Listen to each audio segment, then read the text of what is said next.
Hi friends, this is Dippi and you are watching MP study point. दोस्तों, इस समय नेपाल के जो लोग यूक्रेन में फंसे हुए हैं उनसे जुड़ी हुई एक अच्छी अपडेट निकल के आ रही है। जी हाँ दोस्तों, मैं आपको बता दूं कि यूक्रेन में फंसे हुए सभी नेपाली नागरिकों को, इसके अलावा जो भारतीय नागरिक भी यूक्रेन में फंसे हुए हैं, भारतीय स्टूडेंट्स जो यूक्रेन में फंसे हुए हैं, उनको मिशन गंगा के तहत बचाया गया है। जी हाँ दोस्तों, तो चलिए देखते हैं क्या है पूरी अपडेट और अब तक कितने नेपाली और भारतीय लोगों को बचा लिया गया है और वो अब कहां पर शिफ्ट कर दिए गए हैं, इस पर हम पूरी चर्चा करेंगे। तो आप वीडियो के अंत तक बने रहें। साथ ही अगर आप इस चैनल पर नए हैं तो चैनल को सब्सक्राइब करके बेल नोटिफिकेशन ऑन कर लें ताकि इस प्रकार की प्रत्येक अपडेट आप तक पहुंच सके सबसे पहले।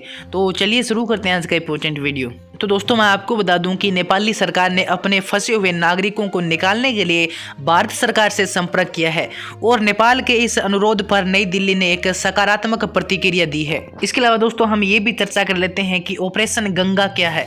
जी हाँ दोस्तों, मैं आपको बता दूं कि भारत अपने पड़ोसी देशों जैसे पोलैंड, स्लोवाकिया, हंगरी और रोमानिया के माध्यम से यूक्रेन में अपने नागरिकों को निकालने के लिए एक मेगा निकासी मिशन चला रहा है और इस बचाव मिशन को नाम दिया गया है ऑपरेशन गंगा। जी हां दोस्तों, इसी के तहत 28 फरवरी को यूक्रेन संकट पर संयुक्त राष्ट्र सुरक्षा परिषद की बैठक में संयुक्त राष्ट्र में भारतीय दूतावास TS तिरुमूर्ति ने कहा है कि हम अपने पड़ोसियों और विकासशील देशों के उन लोगों की मदद करने के लिए तैयार हैं जो यूक्रेन में फंसे हुए हैं और सहायता मांग रहे हैं।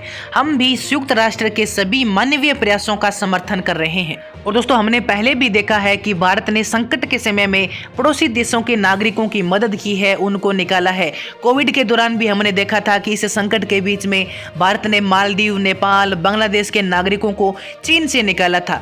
इसके अलावा दोस्तों, पिछले साल भी हमने देखा था कि जब अफगानिस्तान और तालिबान के बीच में विवाद हुआ था तब भारत ने नेपाली नागरिकों को देश से निकालने में काफी मदद की थी। इसके अलावा दोस्तों, अगर हम चर्चा करें कि विदेश मंत्रालय के जो प्रवक्ता है अरिंदम बागची, उनसे एक सवाल पूछा गया था और उनसे ये पूछा गया था कि क्या भारत विदेशी नागरिकों को निकालने में मदद करेगा। तो इसके जवाब में उन्होंने कहा है कि सैद्धांतिक रूप से हम अन्य देशों की मदद के लिए हमेशा तैयार रहे हैं और आगे भी रहेंगे।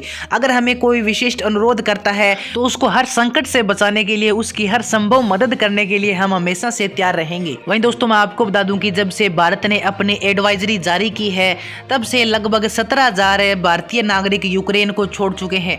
पिछले 24 घंटों की अगर हम बात करें तो ऑपरेशन गंगा के तहत भारत ने 6 उड़ानें उतारी है, जिसमें से भारत ने कुल उड़ानों की संख्या 15 हो गई है और इन उड़ानों से लौटने वाले भारतीयों की संख्या 3,352 हो गई है। जी हाँ दोस्तों, मैं फिर से आपको बता दूं कि अब तक 17,000 भारतीय लोग यूक्रेन को छोड़कर अन्य देशों में पहुंच चुके हैं, जैसे स्लोवाकिया है, पोलैंड है, हंगरी है। इन देशों में भारतीय नागरिक सुरक्षित तरीके से पहुंच चुके हैं और ऑपरेशन गंगा के तहत नेपाल ने करीब 3,500 लोगों को बचा लिया है और भारत में उनकी वापसी करा दी है। तो दोस्तों, ये दोनों देशों के लिए बहुत ही अच्छी खबर है कि भारत और नेपाल के दोनों नागरिकों को, जो नागरिक यूक्रेन में फंसे हुए हैं, उन्हें भारतीय मिशन ऑपरेशन गंगा के तहत बचाया जा रहा है और अन्य देशों से निकालकर भारत और नेपाल में उनकी वापसी की जा रही है। तो सच में दोस्तों, ये भारत और नेपाल के लिए बहुत ही अच्छी खबर है।